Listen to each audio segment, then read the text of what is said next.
Olá, este é o Por Dentro da Política Especial e eu vou conversar com o cientista político, professor e palestrante René Ozzy Coulquier sobre o assunto terrorismo. Professor, muito obrigado por sua presença aqui no estúdio da TV Assembleia SP. O que toca as pessoas hoje quando se fala em terrorismo? Parece que para nós brasileiros está um tanto distante, mas com as redes sociais, com a internet, sempre se encontra um brasileiro em algum ponto do mundo, em lugares que vão pelos ares, feridos, mortos. O que o terrorismo mais afeta a nossa vida hoje? Bem-vindo, professor. Prazer estar aqui com vocês.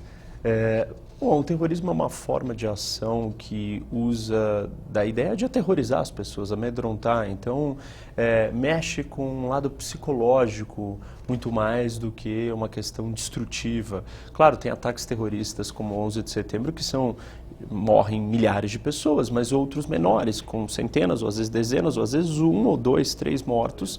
Mas como ele afeta as pessoas é muito mais importante, porque esse é o intuito do terrorismo, aterrorizar, amedrontar. Então ele cria um impacto psicológico, e isso é muito importante principalmente para sociedades democráticas, que estão acostumadas a viver com liberdade, com poder caminhar livremente, enfim, sem o risco e o medo da segurança.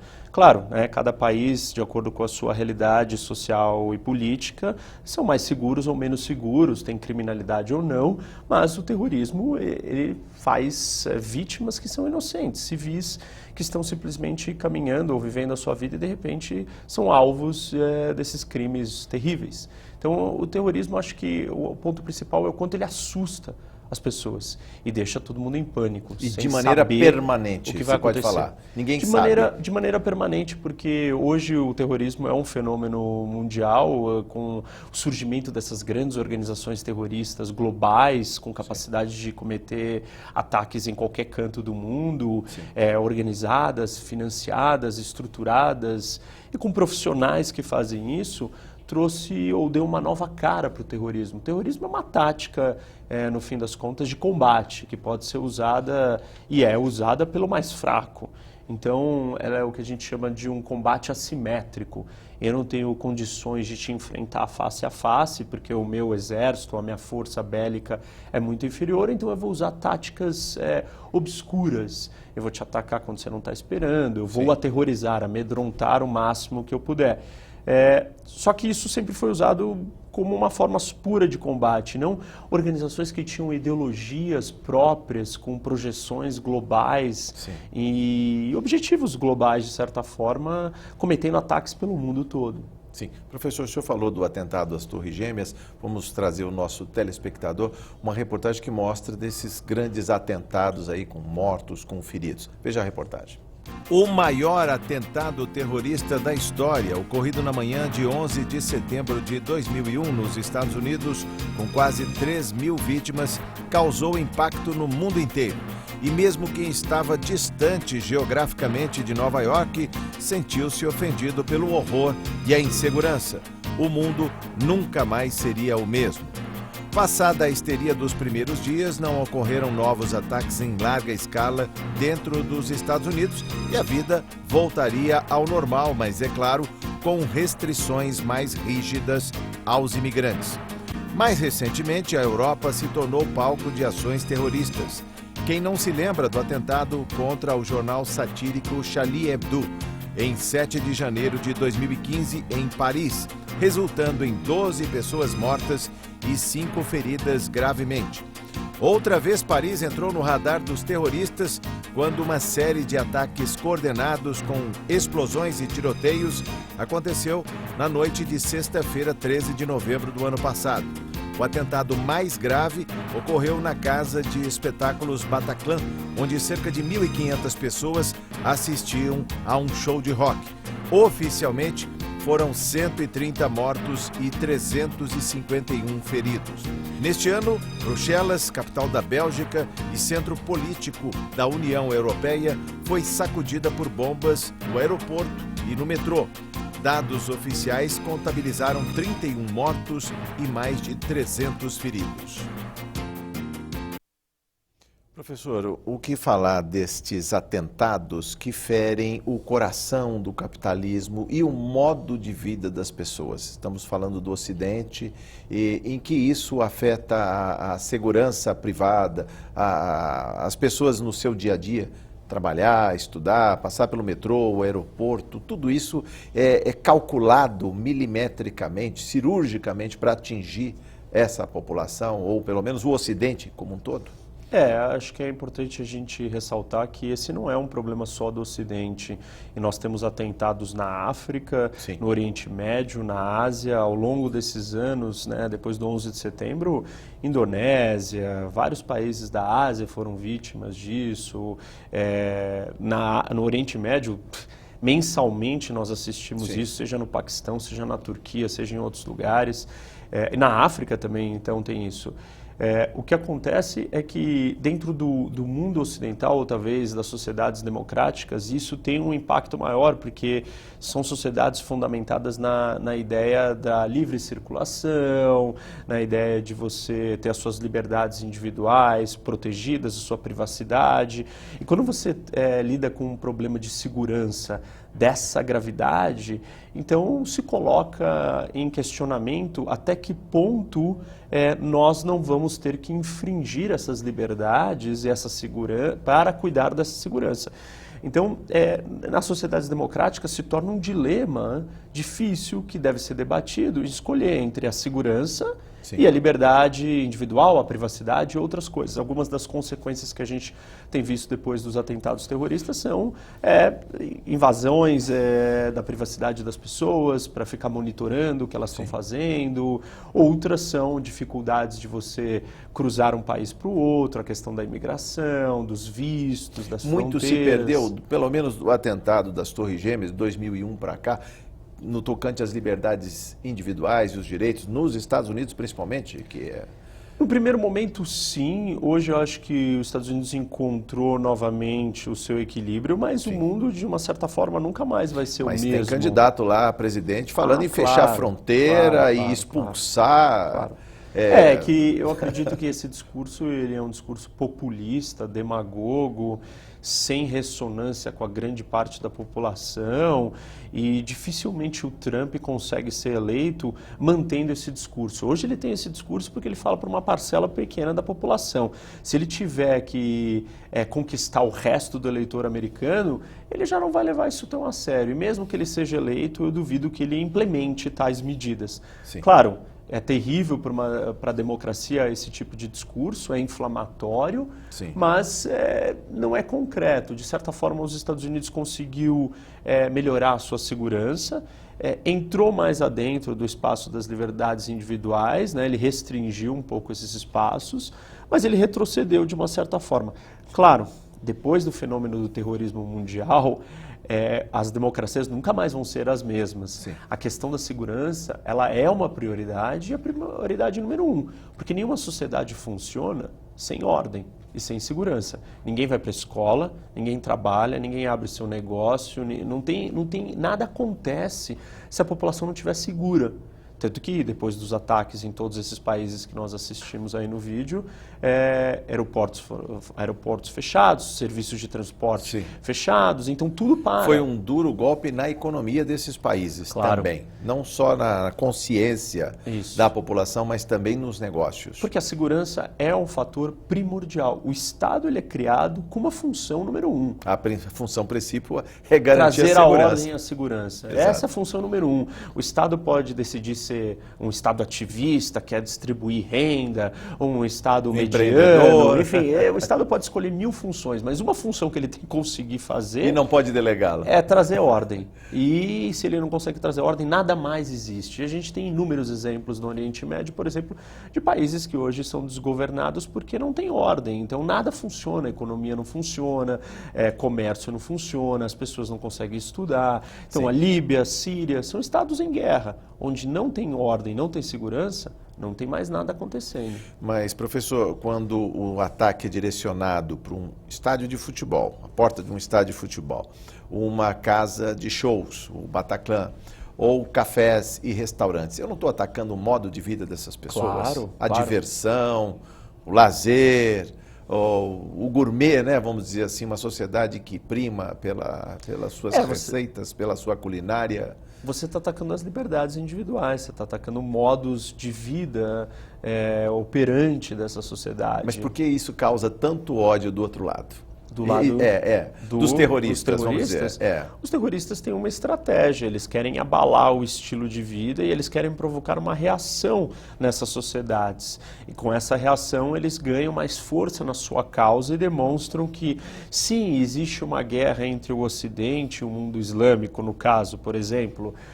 Por que existe essa guerra? Porque olha como eles estão reagindo ao nosso ataque. Então, existe um pensamento estratégico por trás do uso da tática do terrorismo. Sim. E esse pensamento eu vou tentar abalar o que eu posso. Eu não consigo destruir um porta-aviões americano, eu não consigo destruir o exército americano, então eu vou atacar no flanco ou naquela área que eu consigo penetrar, e no caso o modo de vida da população, são civis vivendo coisas diárias, cotidianas, e esse é o intuito do terrorismo. Bem, conversávamos, professor Reni, um pouco antes da gravação desse programa, sobre uma entrevista que recentemente foi publicada na Folha de São Paulo pela jornalista Patrícia Campos Melo, onde ela entrevista um terrorista do Estado Islâmico, o Ahmed Dervish. Ele cita, inclusive, que o Estado Islâmico está sendo devastado pelos bombardeios na Síria, no Iraque, e que, de alguma maneira, em resposta a isso, ele também mira a Europa, seja Bruxelas ou Paris, ou seja, ele também está reportando baixas.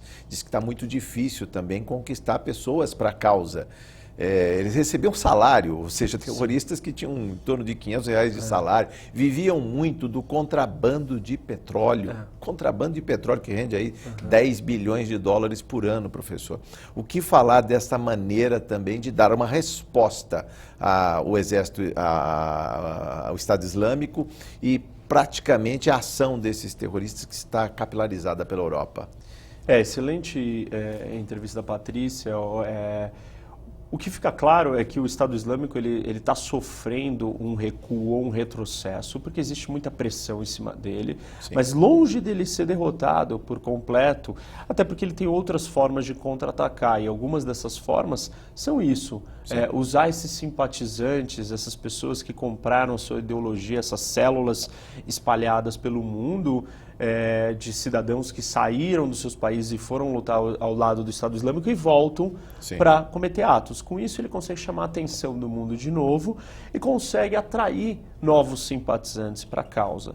Ele mostra que ele é forte, ele mostra que ele está atacando o inimigo, ele mostra que tem um propósito, que o propósito dele está dando certo. Então ele consegue atrair mais pessoas de novo para sua causa. E é uma forma de retaliar, já que ele não pode retaliar os aviões, os caças do Ocidente que estão ali bombardeando as suas bases, ele vai retaliar onde ele pode.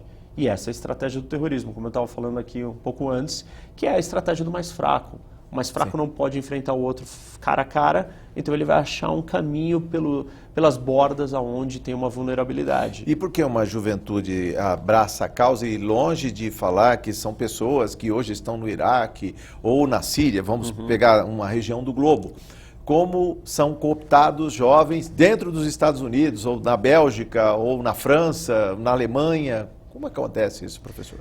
São uma série de fatores, né? Existe um processo de radicalização, isso é causado por questões desde marginalização ou dificuldade de ser assimilado pelas sociedades que eles estão inseridas.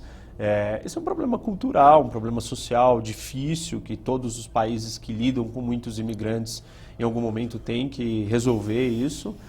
Existem outros fatores que os jovens, a nova geração, ela nasce assistindo ao 11 de setembro. Então ela passou mais de 15 anos aí vendo essa conversa ou essa história de combate ao terrorismo, de combate a uma identidade que, de certa forma, não a dos terroristas, mas é a identidade ligada ao mundo islâmico, é a identidade desses jovens. Então, de repente, para eles estão assistindo que o mundo está em guerra contra a origem deles. Então você nasce cercado de um contexto e você vai crescendo e desenvolvendo essa percepção e alimentado por pessoas que divulgam esse ódio e você acaba atraindo esses jovens que buscam uma revolução, uma ideia de transformar o mundo de uma forma simplista. Sim. É da natureza do jovem, né? Abraçar causas revolucionárias, apocalípticas, que vão transformar tudo, que simplificam o bem e o mal, nós contra eles, então é tudo culpa de alguém, no caso é tudo culpa do Ocidente, e aí todos se juntam nessa causa, acabam sendo...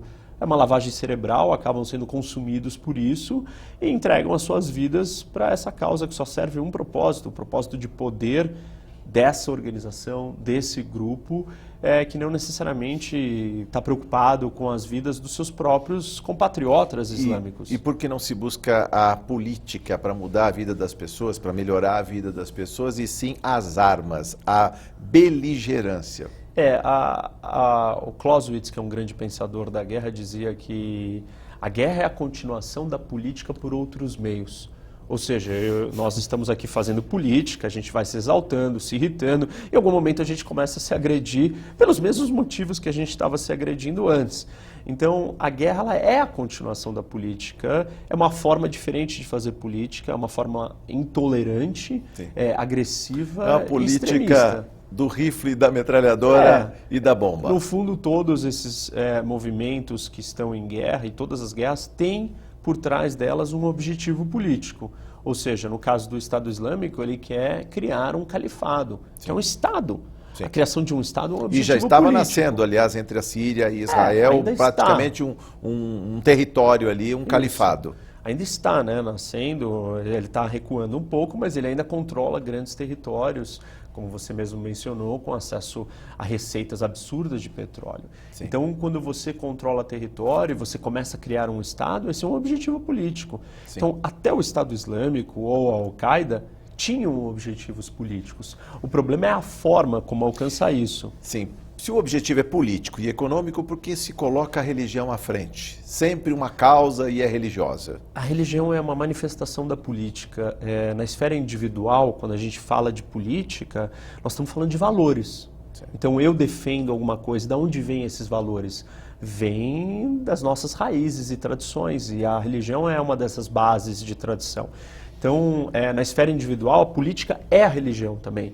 A política de identidade é uma política de valores e ela é uma política religiosa. Então, a guerra não é pela religião, a guerra é pelos valores, pelaquilo que eu acredito. E eles estão se matando ou querendo matar os outros por isso. A diferença é que num sistema democrático, você aceita resolver as nossas diversidades ou diferenças na base da conversa, da negociação, da persuasão e do compromisso. Tá bom, eu vou ceder um pouco aqui, você cede ali, e dessa vez vai ser do seu jeito, nesses 4 anos é desse jeito, quem sabe nos próximos vai ser do meu e você vai ter que aceitar. Sim. Então é assim que a democracia lida com isso. Em outros regimes, não. Fala mais alto a política de quem tem mais força. Pois é, e como os países democráticos lidam com essa nova geração de terroristas, vamos dizer assim, muitas vezes muito bem armados, preparados, estudados, não, quer dizer, não são pessoas desesperadas e famintas, é gente que tem uma causa e vai brigar por ela, aliás, vai morrer por ela. Esse é a preocupação. A preocupação é o nível do fanatismo e aí o elemento religioso ele traz uma capacidade dessas pessoas acreditarem em algo muito profundo, transcendental, que elas são capazes de se matar. E nada mais temeroso do que o terrorista suicida. Sim. Ou a capacidade de você entrar numa guerra e não temer a retaliação. Isso é um escudo de blindagem muito forte do ponto de vista tático operacional. E uma invisibilidade também, que é com isso que conta o terrorista. Você não tem medo, se te ameaçarem retaliar, você não está preocupado, muito ao contrário, você está disposto a morrer, porque você acredita que você vai encontrar com um paraíso do lado de lá, e você tem uma missão, e você está sendo levado para cumprir essa missão. O elemento religioso, ele coloca esse nível de extremismo numa outra esfera. E aí sim é o grande perigo, porque nós estamos lidando com pessoas que não podem ser contidas. Sim. Professor, já vamos pensar no encerramento, mas eu gostaria muito de falar do terrorismo e o nosso quintal. O Brasil vai ter Olimpíadas e Paralimpíadas. Estaria o Brasil também no radar de terroristas, haja vista que as Olimpíadas são um evento midiático planetário, ou seja, alcança todos os rincões do planeta, e isso também, para quem quer passar uma mensagem de terror, talvez seja um prato muito bem feito? Absolutamente. O Brasil não está fora do risco do terrorismo. O Brasil é sim um alvo. Por que o Brasil é um alvo? Porque terroristas buscam plateias, audiências, palcos para o seu show. O ataque terrorista, o ato terrorista é um show midiático, é um show de chamar atenção, ele precisa disso, senão ele não tem efetividade. Nada melhor do que o maior evento esportivo do planeta, com todas as delegações de todos os países aqui dentro. Sim. E transmissões mundiais para isso. Não importa que o brasileiro... Já aconteceu, para quem não se lembra, em Olimpíadas, né? Em Munique nós tivemos um ataque. Em Atlanta, nos Estados Unidos, nós tivemos um ataque terrorista, não de origem ou de ordem religiosa, era um próprio americano, mas usou o espaço. A Maratona de Boston, que era um evento esportivo. Na China, nas Olimpíadas na China, houve muitas ameaças, houveram ameaças de grupos separatistas de origem islâmica, de províncias da China que querem se separar. Então, esse é um fenômeno comum, acontece. O Brasil não pode olhar e pensar que nós convivemos em paz. Um brasileiro povos, é cordial, não tem inimigos, nos seus limites, pelo menos. Não é isso que está em jogo quando nós falamos de segurança de Olimpíadas. O que está em jogo é você ser o palco de atenção do planeta. E nesse momento você corre um risco. E tem um outro ponto importante, que organizações terroristas, elas não são só organizações que cometem ataques suicidas ou ataques para matar pessoas. Organizações terroristas são organizações criminosas. E organizações criminosas têm múltiplos braços de operação. A Polícia Federal está investigando aqui no Brasil. Aliás, o Brasil teria, digamos assim, uma inteligência capaz de prevenir, de prever possíveis atentados. Existe uma cartilha do Comitê Olímpico Internacional também, que deve ser rezada aqui no Brasil para que não haja atentados terroristas, professor? Como eu estava dizendo, a Polícia Federal ela está investigando a atuação de organizações terroristas no Brasil. Dentre elas existem evidências e indícios que o Hezbollah teria operações aqui, não de ataques terroristas, mas de lavagem de dinheiro. Ou seja, existem presença, ou existem indícios e investigações da presença desses grupos no Brasil. E isso é muito preocupante, porque significa que já tem um pé e o próximo passo, então seria muito mais fácil de ser executado alguma coisa. O Brasil ele não tem um costume de lidar com essa ameaça. Sim. Países que lidam com isso diariamente, há décadas ou talvez séculos, já como os europeus, estão sendo vítimas corriqueiras desses atos. Claro, a situação europeia é diferente da brasileira? Mas isso não significa que nós vamos ter facilidade em lidar com essa ameaça. As autoridades brasileiras precisam entender a gravidade disso. Como nós estávamos conversando antes, agora há pouco, né? Basta um dia a gente acordar e acontecer. Como no dia que todos nós acordamos e ligamos a televisão e estava acontecendo 11 de setembro. Sim. Então, o dia que isso acontecer no Brasil, todo mundo vai ficar surpreso. Sim. Mas as autoridades precisam estar atentas. O Brasil precisa colocar isso na pauta como seu problema número 1, precisa se gastar muito mais dinheiro, precisa ter um intercâmbio maior com os países que lidam com essa ameaça diariamente. Sim. E aí sim o Brasil vai começar a estar mais próximo de se proteger disso. Um outro ponto é proteger muito as nossas fronteiras. Não fronteiras necessariamente da Amazônia, mas fronteiras dos portos de entrada, os aeroportos, os vistos. Sim. Foi essa a primeira medida que os americanos tomaram depois do 11 de setembro. E essa é a medida que está em questionamento ou em xeque agora com a Europa. Um minuto de considerações finais. O que faltou dizer, professor? Aliás, a gente consegue vislumbrar um mundo sem o terror que ceifa tantas vidas ano a ano? Não, o terrorismo veio para ficar, Jorge, e infelizmente as sociedades democráticas vão ter que se adaptar a condições para viver com eles, tentando encontrar o seu equilíbrio entre segurança e liberdades individuais, mas sabendo que em certos momentos as liberdades individuais vão ter que ser colocadas em segundo plano, não abolidas, para se garantir a segurança. Professor, faltou dizer rapidamente, e a tecnologia, a internet ajuda ou atrapalha? A gente não fica com esse cabedal de informações e o que fazer com eles? Aliás, no meio de tanta desconfiança, tanta informação, como é que eu posso prever um ataque terrorista? Não há como. A internet ela dificulta, porque ela aproxima as pessoas, a comunicação das pessoas. Muitas dessas células terroristas agem em grupos pequenos, um falando com o outro, e a internet é um meio de comunicação para eles. Por outro lado, ela permite que você tenha um controle maior, mas os Estados democráticos não estão totalmente cerceando esse controle. Claro, existe uma série de escândalos aí de serviços de inteligência tentando controlar tudo isso e obter informações da internet das pessoas para combater o terrorismo. É um desses choques aí entre a segurança e a liberdade individual, a liberdade de expressão. Professor Reni, muito obrigado por seus esclarecimentos. Volte mais vezes à TV Assembleia. Prazer conversar com o senhor. Por Dentro da Política Especial fica por aqui. Muito obrigado por sua audiência.